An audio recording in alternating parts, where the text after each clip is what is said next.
Halo teman-teman, perkenalkan saya Dinika Nindita, mahasiswa Prodi Akuntansi Universitas Siber Asia.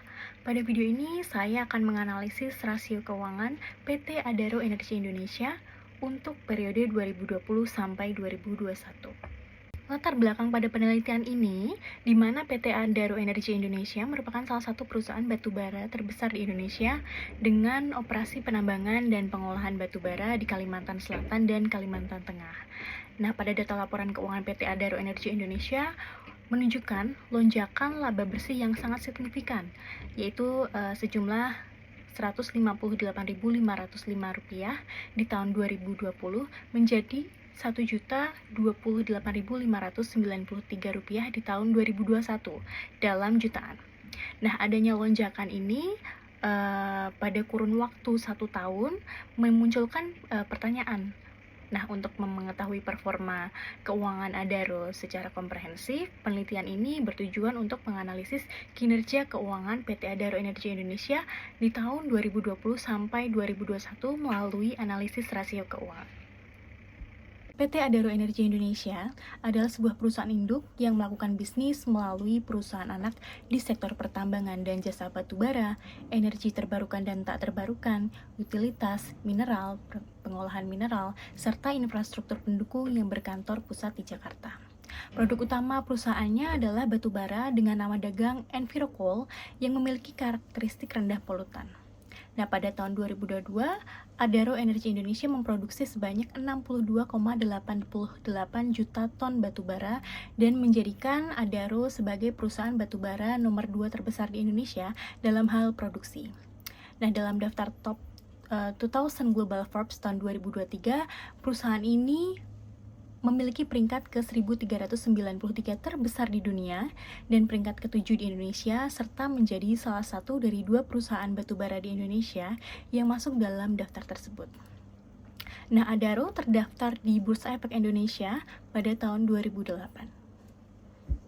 Penelitian ini menggunakan data keuangan Adaro yang diperoleh dari laporan keuangan tahunan tahun 2020 dan 2021 di website resmi PT Adaro Energi Indonesia. Lalu data yang diperoleh dari laporan keuangan tersebut diolah dengan menghitung rasionya. Rasio keuangan yang dianalisis meliputi rasio likuiditas, solvabilitas, aktivitas, dan profitabilitas. Pada rasio likuiditas, kita menghitung current ratio untuk mengukur seberapa besar kemampuan perusahaan membayar kewajiban jangka pendeknya. Lalu ada cash ratio untuk mengukur seberapa besar uang kas yang tersedia yang bisa digunakan perusahaan untuk membayar utang jangka pendeknya, dan quick ratio yaitu untuk mengukur kemampuan perusahaan untuk membayar utang jangka pendeknya dengan aktiva tanpa memperhitungkan nilai persediaan yang ada. Kemudian pada rasio solvabilitas, kita menghitung debt to asset ratio untuk mengukur seberapa besar aktiva perusahaan dibiayai oleh utang, dan debt to equity ratio untuk menilai utang dengan ekuitas dengan cara membandingkan antara seluruh utang termasuk utang lancar dengan seluruh ekuitas. Yang ketiga adalah rasio aktivitas, di mana dihitung rasio perputaran persediaan untuk mengukur aktivitas atau likuiditas dari persediaan perusahaan dengan membagi harga pokok penjualan dengan persediaan. Kemudian menghitung juga rasio perputaran total aktiva dengan membagi penjualan dengan total aktiva. Rasio yang terakhir adalah rasio profitabilitas untuk net profit margin dengan membagi laba setelah bunga dengan pajak penjualan, gross profit margin dengan membagi laba kotor dengan penjualan, return on investment, dan return on equity. Hasil dari penelitian tersebut menunjukkan bahwa 1. Pada rasio likuiditas, nilai current ratio Adaro di atas 2, yang berarti bahwa perusahaan memiliki kemampuan yang cukup baik untuk memenuhi kewajiban jangka pendeknya. Lalu untuk nilai quick ratio, ada di atas 1, yang menunjukkan bahwa perusahaan memiliki kemampuan yang cukup baik untuk memenuhi kewajiban jangka pendeknya tanpa menjual persediaan. Kemudian, nilai cash ratio Adaro menunjukkan bahwa perusahaan memiliki kemampuan yang baik untuk memenuhi kewajiban jangka pendeknya. Jadi dari rasio likuiditas menunjukkan perusahaan punya likuiditas yang baik. Pada rasio solvabilitas, di tahun 2020 nilai debt to asset ratio sebesar 0,38 yang menunjukkan bahwa perusahaan memiliki tingkat leverage lebih rendah. Hal ini berarti bahwa Adaro menggunakan 0,38% asetnya untuk dibiayai dengan hutang. Kemudian pada tahun 2021, nilai debt to asset ratio meningkat menjadi 0,41%, yang menunjukkan bahwa ada peningkatan tingkat leverage perusahaan. Nah, Adaro menunjukkan bahwa perusahaan punya tingkat leverage lebih rendah dan struktur modal yang cukup baik.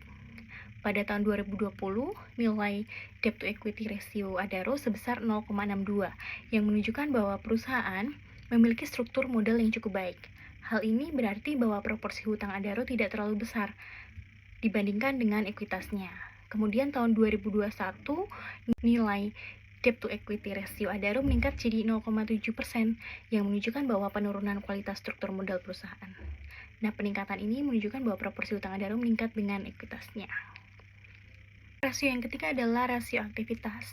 Rasio aktivitas Adaro menunjukkan bahwa perusahaan mengalami peningkatan efisiensi dalam mengelola persediaan dan menggunakan asetnya.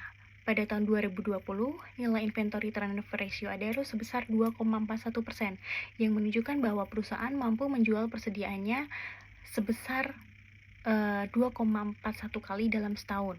Di tahun 2021, nilai inventory turnover ratio Adaro meningkat menjadi 3,17, yang menunjukkan ada peningkatan efisiensi perusahaan dalam mengelola persediaannya. Lalu pada total asset turnover ratio di tahun 2020 menunjukkan angka 0,39, yang berarti perusahaan mampu menghasilkan penjualan sebesar 0,39 dari setiap satu rupiah aset yang dimiliki. Dan pada tahun 2021, nilai total asset turnover ratio Adaro meningkat menjadi 0,52, yang menunjukkan adanya peningkatan efisiensi perusahaan dalam penggunaan asetnya. Yang terakhir adalah rasio profitabilitas. Pada nilai net profit margin Adaro menunjukkan bahwa perusahaan mampu menghasilkan laba bersih sebesar 25,8 dari setiap Rp1 penjualan pada tahun 2021. Terjadi peningkatan profitabilitas perusahaan dari 2020 ke 2021. Pada nilai gross profit margin menunjukkan bahwa perusahaan mampu menghasilkan laba kotor sebesar 44,3% dari setiap Rp1 penjualan pada tahun 2021.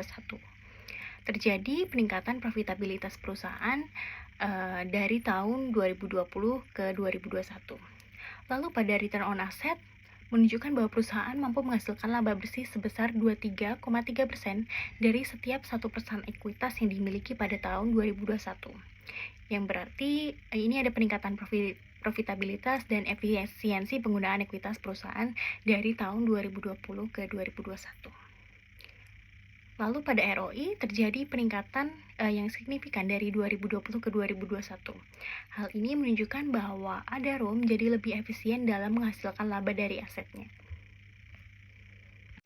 Dari penghitungan rasio tersebut, didapatkan kesimpulan bahwa lonjakan laba bersih yang terjadi signifikan di Adaro Energi Indonesia bisa disebabkan oleh beberapa faktor, seperti perubahan harga, kebijakan pemerintah, lalu kondisi ekonomi global.